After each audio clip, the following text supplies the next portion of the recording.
குருதேவர் ஸ்ரீ ராமகிருஷ்ணா. அத்தியாயம் 8 தொடர்கிறது.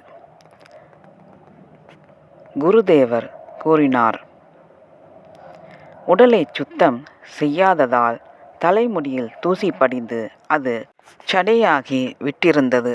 தியானம் செய்ய அமரும்போது மனம் மிகவும் ஆழ்ந்து ஒருமைப்படுவதால் உடல் ஒரு மரக்கட்டையைப் போல செயல் இழந்துவிடும். உடலை ஏதோ ஜடம் என்று எண்ணிய பறவைகள் சிறிதும் பயமின்றி என் தலையில் அமர்ந்து அழுக்கும் தூசியும் மண்டி கிடந்த முடியில் ஏதாவது உணவு துணுக்குகள் கிடைக்குமா என்று கொத்திக் கிளறும். இறைவனின் திருக்காட்சி கிடைக்காத ஏக்கத்தினால் பொறுமை இழந்து நான் என் முகத்தை தரையில் பலமாக தேய்த்து கொண்டதால் காயங்கள் ஏற்பட்டு பல இடங்களில் இரத்தம் வழியும். நாள் முழுவதும் பிரார்த்தனை, தியானம், பூஜை, சரணாகதி என்று சாதனைகளிலேயே ஈடுபட்டிருந்ததால் நேரம் எவ்வாறு கழிந்தது என்பதே எனக்கு நினைவில்லை. கோவிலில் சங்கொலியும் மணியோசையும் கேட்கும்போதுதான் பகல் கழிந்துவிட்டது என்பது நினைவுக்கு வரும். இன்னொரு நாளும் வீணாக முடியப் போகின்றதே, அன்னையின் திருக்காட்சி இன்னும் கிட்டவில்லையே என்ற எண்ணம் அலைபோல் தொடர்ந்து வரும். இந்த எண்ணத்தின் எழுச்சியால் மனம் பட்ட பாட்டை சொல்லி முடியாது. ஏதோ உணர்ச்சி பிரவாகத்தில் அடித்து செல்லப்பட்டது போல் நிலைகுலைந்து அமைதி இழந்து தரையில் விழுந்து புரண்டு, அம்மா, இன்னும் உன் தரிசனம் எனக்கு கிட்டவில்லையே என்று கதறுவேன். என் கூக்குரல் நாலா பக்கமும் எதிரொலித்து பரவும். என்னை கண்டவர்கள் பாவம், தாழாத வயிற்று வலி போலிருக்கிறது, அதனால்தான் இந்த பாடுபடுகிறார் என்று பேசிக்கொள்வார்கள். சாதனையின் போது தமக்கு ஏற்பட்ட அனுபவங்களை பலமுறை குருதேவர் எங்களிடம் கூறியிருக்கிறார். ஆன்மதாகத்தின் தேவையை எங்களுக்கு உணர்த்துவதுதான் அவரது நோக்கம். மனைவி, மக்கள், உற்றார் உறவினர் இறந்துவிட்டாலோ செல்வத்தை இழந்துவிட்டாலோ மக்கள் குடம் குடமாக கண்ணீர் விட்டு அழுவார்கள். இறைவனை அடைய முடியவில்லையே என்று யார் அழுகிறார்கள்? சொல் பார்க்கலாம். நாங்களும் இறைவனிடம் எவ்வளவோ பிரார்த்தனை செய்துவிட்டோம், ஆனால் அவன் இன்னமும் காட்சி தரவில்லை என்று கூறுவதை மட்டும் அவர்கள் விடுவதில்லை. ஒரு முறையேனும் மனம் விட்டு ஏங்கி அழட்டும், அவன் எப்படி காட்சி தராமல் இருக்கிறான் என்று பார்ப்போம் என்று உணர்ச்சி பெருக்குடன் கூறுவார். இதய ஆழத்திலிருந்து வரும் இந்த வார்த்தைகள் எங்களை அப்படியே உறைய செய்துவிடும்.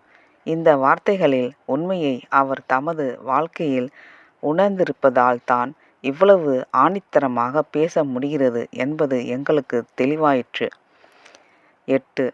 அனுமனை போல் பாவனை பழகுதல். முதல் 4 ஆண்டு சாதனையின் போது கூட அன்னையின் தரிசனத்தால் மட்டும் குருதேவர் திருப்தி அடைந்து நின்றுவிடவில்லை. பாவமுகத்தில் இருந்தபோது அன்னையின் தரிசனம் கிடைத்த பின்னர் குலதெய்வமான ஸ்ரீ ரகுவீரரின் காட்சியை பெற விளைந்தது குருதேவரின் மனம்.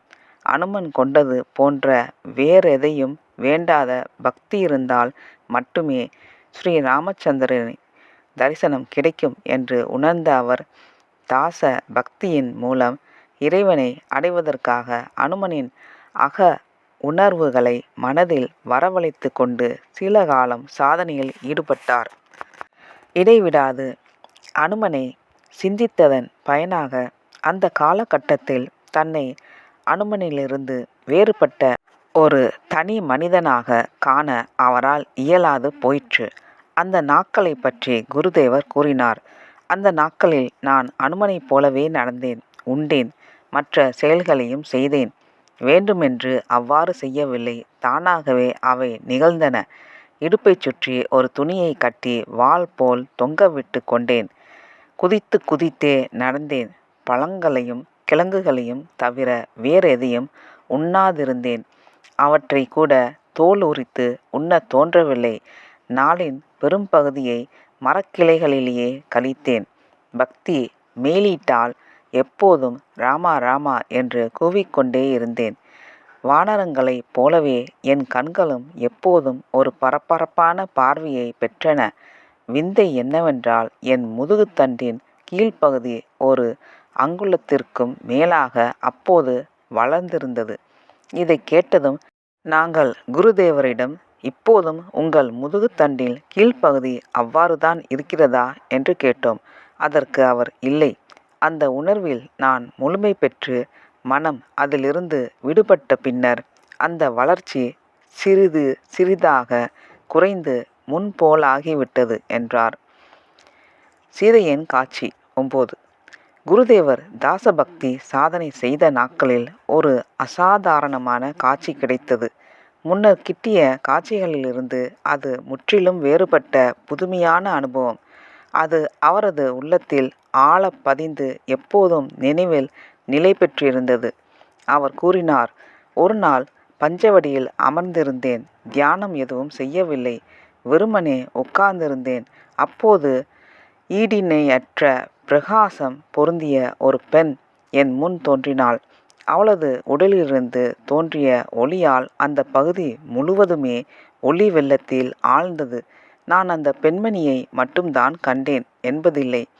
பஞ்சவடியில் மரங்கள், கொடிகள், கங்கை என்று அனைத்தையும் அப்படியே கண்டேன். என் முன் தோன்றிய பெண்ணும் ஒரு மானிட பெண்ணாகவே தோன்றினாள். ஏனெனில் அவளுக்கு தேவ தேவியரை போல் 3 கண்கள் இருக்கவில்லை. ஆனால் பொதுவாக தேவ தேவியரின் முகத்தில் கூட காணப்படாத ஒரு அசாதாரணமான அன்பும் கனிந்த கருணையும் அளவற்ற பொறுமையும் ஆழ்ந்த துயரமும் அவளது திருமுகத்தில் பொழிந்தன. கருணை திருநோக்கால் என்னை பார்த்த அவள் வட திசையிலிருந்து என்னை நோக்கி மெதுவாக அடியெடுத்து வைத்து நடந்து வந்தாள். அது யாராக இருக்கும் என்று நான் வியந்து நின்றபோது, எங்கிருந்தோ திடீரென்று குரங்கு ஒன்று தோன்றி கீச் கீச் என்று ஒலி எழுப்பியவாறே அவளது திருவடியில் வீழ்ந்து வணங்கிற்று. என் உள்ளம், சீதா, சீதா, துயரமே வடிவான சீதா, ஜனகரின் மகள் சீதா, ராமனையே உயிர் மூச்சாக கொண்ட சீதா என்று கூவியது.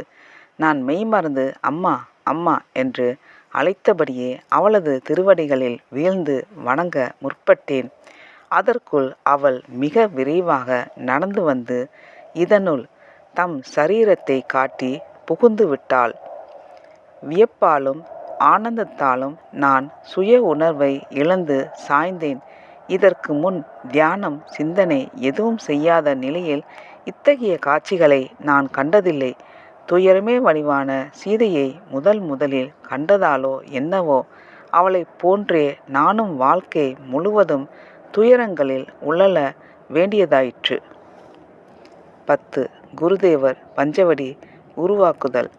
தவம் செய்வதற்கு தகுந்த புனிதமான ஓர் இடம் தேவை என்று உணர்ந்த குருதேவர் 5 புனித மரங்கள் நடப்பட்ட புதிய பஞ்சவடி ஒன்றை உருவாக்க வேண்டும் என்ற தம் விருப்பத்தை இருதயரிடம் வெளியிட்டார்.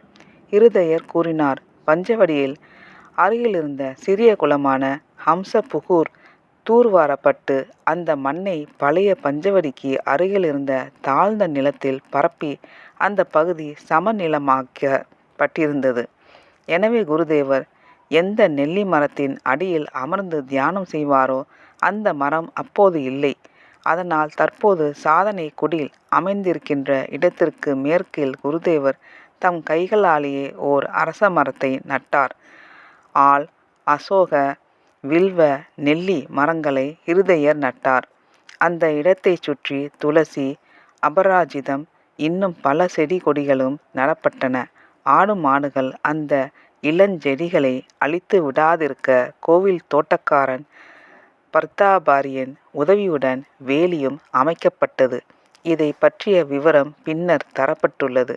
குருதேவரின் பராமரிப்பினால் துளசி செடியும் அபாராஜித கொடியும் வெகு விரைவில் அடர்த்தியாக வளர்ந்தன.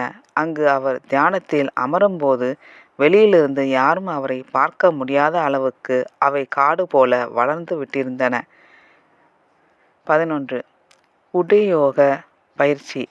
காளி கோவிலை கட்டிய ராணி அங்கு வந்து தங்கி செல்கின்ற யாத்திரிகர்களுக்கு துறவிகளுக்கும் வேண்டிய வசதிகள் செய்து கொடுத்தார்.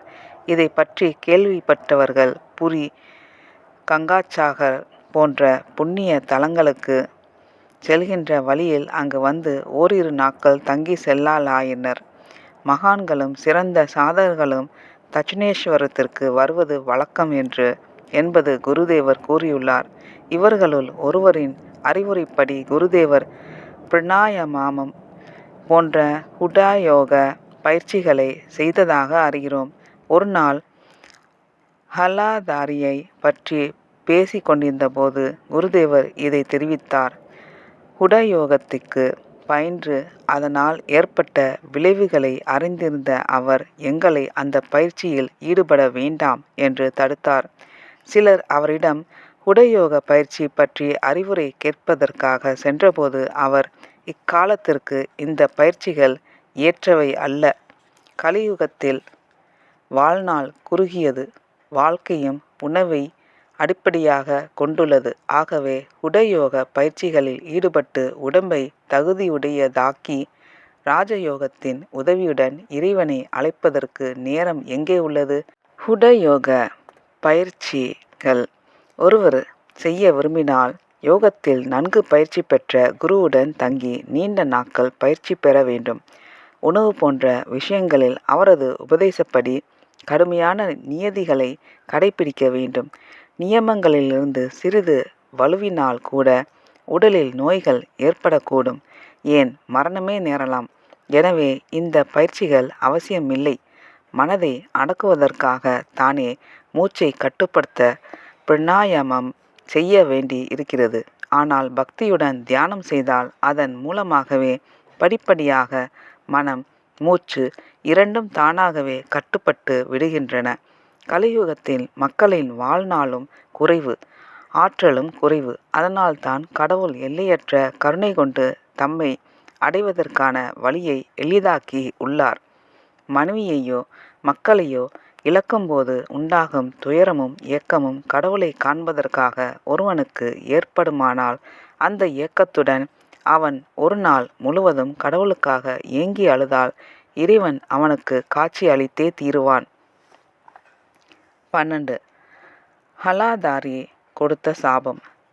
ஸ்மிருதிகளை பின்பற்றுகின்ற பக்த சாதகர்களுள் பலரும் செயல்முறையில் தந்திர சாதனைகளிலேயே ஈடுபடுகின்றனர்.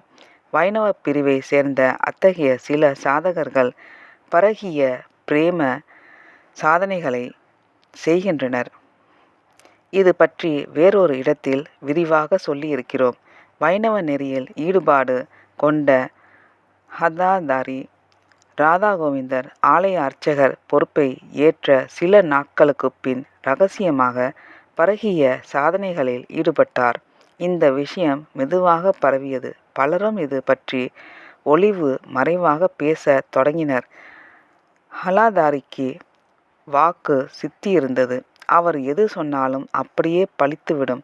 அப்படி ஒரு பிரசித்தி இருந்ததால் ஹலாதாரி என் கோபத்திற்கு ஆளாக அஞ்சி அவரது பரகிய சாதனையின் பற்றி அவர் எதிரில் பேசவோ கேலி செய்யவோ யாரும் துணிந்து முன்வரவில்லை. நாளடைவில் ஹலாதாரியின் விஷயம் குருதேவருக்கு தெரிய வந்தது. தங்களுக்குள் எதையோ கற்பனை செய்து கொண்டு மக்கள் அவரை தூற்றுவதை கண்ட குருதேவர் ஹலாதாரியிடம் ஒன்றையும் மறைக்காமல் சொல்லிவிட்டார். ஹலாதாரி அதற்கு விபரீதமாக பொருள் கொண்டு கடுங்கோபத்துடன், என்னை விட சிறியவனான நீ என்னை பற்றி அவதூறு பேசுகிறாயா? நீ இரத்தமாக வாந்தி எடுப்பாய் என்று சாபமிட்டார். தாம் அவ்வாறு சொன்னதற்கான காரணங்களை எடுத்துச் சொல்லி ஹலாதாரியை அமைதிப்படுத்த குருதேவர் எவ்வளவோ முயன்றும் ஹலாதாரியின் கோபம் தணியவில்லை. நன்றி, வணக்கம்.